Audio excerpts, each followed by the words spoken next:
ሰላም ጤና ይስጥልን የተከበራችሁ ተመልካቾቻችን ከናሁ ቴሌቪዥን የሀገር ውስጥና የባህር ማዶ ዜናዎቻችን ወደ እናንተ የሚደርሱበት ጊዜው አሁን ነው። ከዜናዎቹ ጋር ዳና ታደሰ አብራችሁ ቆይታ አደርጋለሁ። አብራችሁን ሁኑ።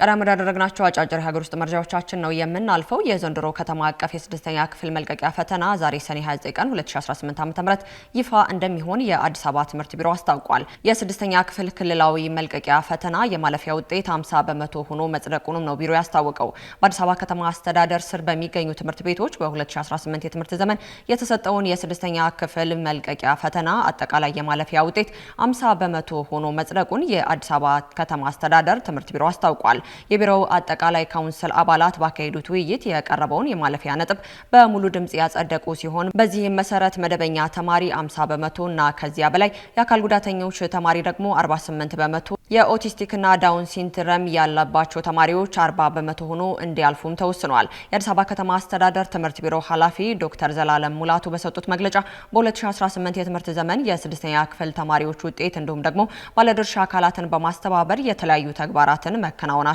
ጠቅሰዋል። በተለይም የተማሪዎች ውጤት ለማሻሻል ከመደበኛ ክፍለ ጊዜ ውጭ የማጠናከሪያ ትምህርት ከመስጠት ባሻገር ተማሪዎች በሂሳብና በእንግሊዝኛ ትምህርቶች ውጤታማ እንዲሆኑ ልዩ ስትራቴጂ ተነድፎ ተግባር መሰራቱን አንስተዋል። የቢሮው ምክትል ኃላፊ አቶ ሳምሶን በለሰ በበኩላቸው በ2018 የትምህርት ዘመን በከተማ አስተዳደሩ በአጠቃላይ 84257 ተማሪዎች በ199 የፈተና ጣቢያዎች ፈተናውን መውሰዳቸውን አስታውቀዋል። አያይዘውም የዘንድሮ የስድስተኛ ክፍል መልቀቂያ ፈተና ዛሬ ሰኔ 29 ቀን 2018 ዓ.ም ይፋ እንደሚሆንም ተናግረዋል። የትግራይ ትምህርት ቢሮ የራሱን ፈተና አዘጋጅቶ ተማሪዎችን ሊፈትን መሆኑን አስታውቋል። የትግራይ ክልል ትምህርት ቢሮ በትምህርት ሚኒስቴር ውሳኔ ባለመስማማቱ በራሱ አሰራር በአጭር ጊዜ ውስጥ ፈተና አውጥቶ ተማሪዎችን ሊፈትን መሆኑን የቢሮው ኃላፊ ዶክተር ኪሮስ ገልጸዋል። ዶክተር ኪሮስ ይህንን የገለጹት የ2018 የ12ኛ ክፍል ብሔራዊ መውጫ ፈተና አሰጣጥን አስመልክቶ በትናንትናው ዕለት ለጋዜጠኞች በሰጡት መግለጫ ነው። እንደ ኃላፊው ማብራሪያ በክልሉ በወረቀት ፈተናን ለመውሰድ ተመዝግበው ዝግጅት ሲያደርጉ የቆዩ 15349 ተፈታኝ ተማሪዎች ከሐምሌ 1 ቀን ጀምሮ ፈተናውን እንዲወስዱ እቅድ ተይዞ የነበረ ቢሆንም የፌዴራል ትምህርት ሚኒስቴር ግን እስካሁን ድረስ የፈተና ወረቀቶቹን ወደ ክልሉ አለመላኩንም ገልጸዋል። ፈተናው በአውሮፕላን ተጉዞ በፌዴራል ፖሊስ ጥበቃ የሚደረግለት በመሆኑ በአሁኑ ወቅትም የፈተና ወረቀቱ ወደ ትግራይ ክልል ላለመላኩ ምንም አይነት አሳማኝ ምክንያት የለም ሲልም ነው ኃላፊው ጨምረው የገለጹት። የትግራይ ክልላዊ መንግስት ካቢኔ ለችግሩ እልባት እንዲሰጥ ለትምህርት ሚኒስቴር ደብዳቤ ቢልክም እስካሁን ይፋዊ ምላሽ አለማግኘቱንም ገልጸዋል። ሐምሌ 1 ቀን ለሚጀምረው ፈተና ተማሪዎች በሰኔ 29 ቀን ወደ ዩኒቨርሲቲ መግባት የነበረባቸው ቢሆንም በትምህርት ሚኒስቴር ምክንያት በመቅረቱ ተማሪዎች ጉዟቸውን እንዲያቋርጡ ተገደዋል ነው የተባለው። በትምህርት ሚኒስቴር የተላለፈው ይህ ውሳኔ የፖለቲካዊ ውሳኔና የጦርነት ቀጠና አካል በመሆኑ ተቀባይነት የለውም ያሉት ዶክተር ኪሮስ በትግራይ ክልል በኦንላይንም ሆነ በወረቀት ሳይፈተኑ የቀሩ በአጠቃላይ 29755 ተማሪዎች ክልሉ የራሱ ፈተና አውጥቶ በአጭር ጊዜ ውስጥ አዘጋጅቶ እንደሚፈትንም አስታውቀዋል። የትግራይ ክልል መንግስት የራሱን ዩኒቨርሲቲ መግቢያ ነጥብ ወስኖ ተማሪዎችን ወደ ከፍተኛ ትምህርት ተቋማት እንዲገቡ የሚያደርግ መሆኑን የገለጹት ኃላፊው ፈተና የሚሰጥበት ትክክለኛ ጊዜ ወደፊት ይፋ እንደሚያደርግና ተማሪዎችም ይህንን አውቀው ዝግጅት እንዲያደርጉም ጥሪ አቅርበዋል።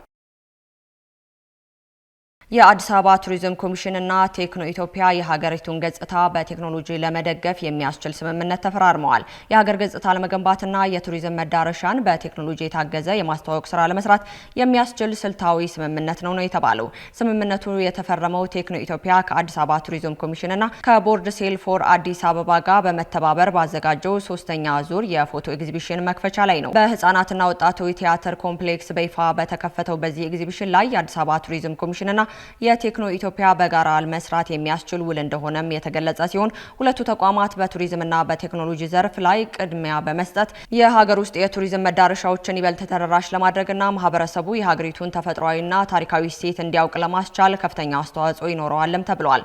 በኤግዚቢሽኑ ላይ አዲስ የካሜራና እንዲሁም ደግሞ የሰው ሰራሽ አስተውሎት ወይንም ኤአይ ቴክኖሎጂን በመጠቀም የተነሱ ከ100 በላይ ልዩ ልዩ የፎቶ ስራዎች ለእይታ ቀርበዋል። ቴክኖሎጂን ለሀገር ገጽታ ግንባታ ለኪነ ጥበብ እድገት መዋል ላይ ትኩረቱን ያደረገው ይህ የፎቶ ኤግዚቢሽን ለሚቀጥሉት 7 ቀናት ክፍት ሆኖ የሚቆይ ሲሆን ከ10,000 በላይ ታዳሚዎች ጎበኝቷል ተብሎ ይጠበቃል። ስምምነቱ በዘርፉ ላሉ ባለሙያዎች ለቱሪዝም ኢንዱስትሪው አዲስ መነቃቃትን እንደሚፈጥርም ተነግሯል።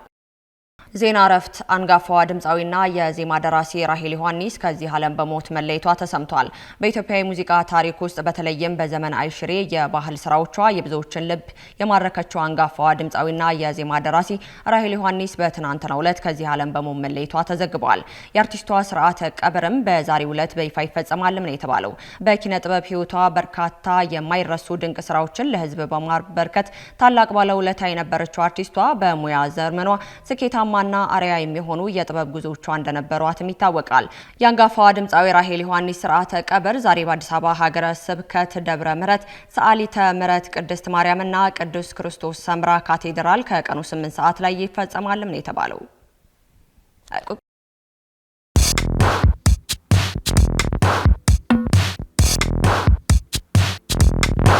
የማድረስ አገልግሎት የወደፊት ዕጣ ፈንታ እዚህ ደርሷል። በትሩዝ የታገዘም ትሩዝ ዴሊቨሪን እናስተዋውቆ።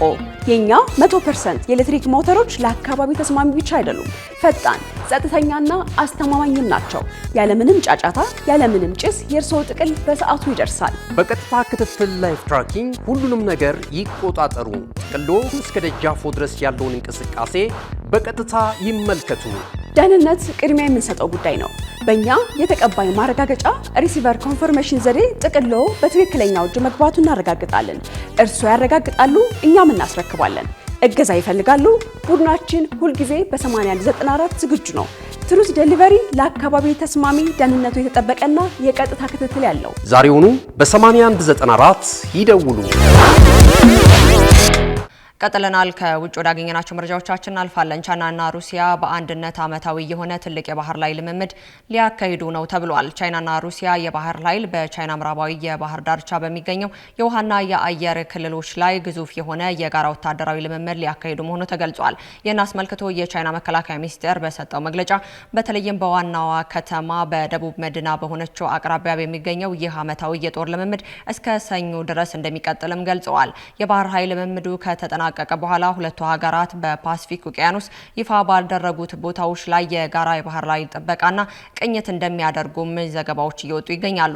የሩሲያ መንግስት መገናኛ ብዙሃን በበኩሉ ለዚህ ልምምድ ግዙፍ የሩሲያ የፓሲፊክ የባህር ኃይል ፍላጎት እንዳላትና የጦር መርከብ፣ የናፍጣ ኤሌክትሪክ ሰርጓጅ መርከብ እንዲሁም ደግሞ የአደጋ ጊዜ አደንን መርከብ የልምምድ ቦታዎች ላይ ይደርሳሉም ብለዋል። በሌላ በኩል በቻይና ሰሜናዊ እዝ 2 እጥፍ መርከቦችና ፍሪጎ ሰርጓጅ መርከብና የሎጂስቲክ አቅራቢ መርከቦችን በማካተት በልምምድ ላይ ይሳተፋሉ ተብሎም ይጠበቃል። የሁለቱ ሀያላን ሀገራት ልምምድ ወቅቱ በአየር ሚሳኤልና በተለይም ደግሞ የስለላ እንዲሁም በባህር ላይ የሚሰነዘሩ ጥቃቶችን የመመከት ስልታዊ ይሆናልም ነው የተባለው። የወታደራዊ እንቅስቃሴ የሩሲያው ፕሬዝዳንት ቮሎዲሚር ፑቲን ወደ ቻይና ካደረጉት ይፋዊ ጉዞ ከ2 ወራት በኋላ የተደረገ ሲሆን በወቅቱም ፑቲን የሁለቱ ሀገራት ግንኙነት ከዚህ ቀደም ታይቶ በማይታወቅ ከፍተኛ ደረጃ ላይ የደረሰ ሲል ገልጸውት እንደነበረም ይታወሳል። የቻይናው ፕሬዝዳንት ሺ ጂንፒንግ የሁለቱ ሀገራት አጋርነት የማይናወጥ ሲሉ ገልጸውታል። ቻይናና ሩሲያ ይህንን የጋራ የባህር ላይ የተሰኘ ወታደራዊ ልምምድ እንደ አውሮፓውያን አቆጣጠር ከ2012 ጀምሮ በየዓመቱ ሲያካሂዱ የቆዩ ሲሆን ያለፉት ዓመት ልምምድም በሩሲያ መካሄዱም የሚታወስ ነው። በመጨረሻም ኢራናውያን ለከፍተኛ መሪያቸው ሀዘናቸውን በሰላማዊ ሰልፍ ሲገልጹ ዶናልድ ትራምፕ የውሸት እንባ ሊሆን ይችላል አሉ። ኢራን ከሰኞ ጧት ጀምራ በዋና ከተማዋ ቴህራን በኩል የሟቹን ጠቅላይ ሚኒስቴር አልካሜኒን የቀብር ስነ ስርዓት ለማክበር ሰልፍ ጀምራለች።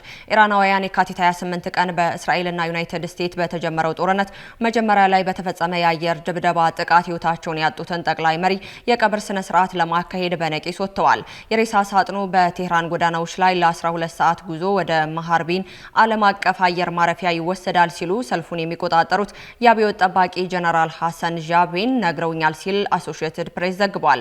በሺዎች የሚቆጠሩ ኢራናውያን በቴህራን በሚገኙ አደባባዮች ላይ ለካሚኒ ክብር ለመግለጽ ምስሎችና ባንዲራዎችን እያውለበለቡ ሀዘናቸውን እየገለጹ ይገኛሉ።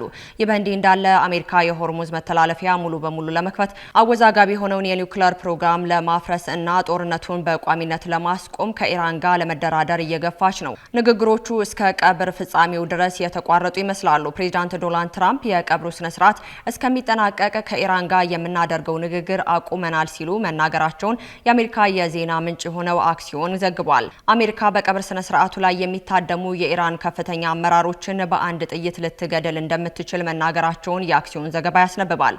ነገር ግን ይህንን አናደርግም፣ ምክንያቱም ከዚያ የምንደራደረው ሰው አይኖሩም ሲሉ ትራምፕ ገልጸዋል። ዶናልድ ትራምፕ በኢራናውያን መገረማቸውን ገልጸው መሪያቸውን እንደሚጠሉት ነው የማውቀው፣ የውሸት እንባ ሊሆን ይችላልም ብለዋል። ኢራናውያን የጠቅላይ መሪያቸውን ሞት ለመበቀል ዛቻዎችን እያሰሙ ሲሆን የአሜሪካ ፕሬዚዳንት ዶናልድ ትራምፕና የእስራኤሉ ጠቅላይ ሚኒስትር ቤንያሚን ኔታንያሁ እንዲገደሉም ጥሪ እያቀረቡ ይገኛሉ። የአሜሪካን የፌዴራል ባለስልጣን በትራምፕና በሌሎች አስተዳደር ባለስልጣን ላይ የኢራን ዛቻዎች ለዓመታት ሲሞከር የነበረው ነው ቢልም ኢራናውያን ግን ትራምፕን ለመግደል አላሴርንም ማለታቸው ይታወሳል። እነሆ የምስራች! የ10 አየር መንገድ የበረራ ትኬት ለውድ ደንበኞቹ በተቀላጠፈና አስተማማኝ በሆነ መንገድ እያቀረበ ያለው።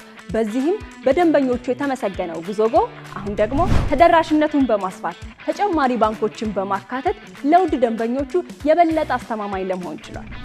የጉዞጎን አፕሊኬሽን ከአፕ ስቶር ወይም ከፕላይ ስቶር በማውረድ የመነሻና የመድረሻ ከተማዎትን መርጠው ዋጋ አወዳድረው የሀገር ውስጥም ሆነ ዓለም አቀፍ በረራ ማድረግ ካሰቡ የበረራ ትኬቶን ክፍያ በአቅራቢያው በሚገኙ ባንኮች አንድም በአካል በመሄድ ወይም በኦንላይን የክፍያ አማራጮች ክፍያዎትን በመፈጸም የበረራ ትኬቶን በእጅ ያስገቡ።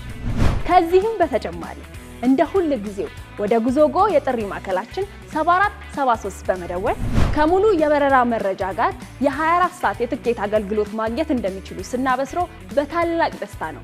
ለበረራዎ ጉዞጎ።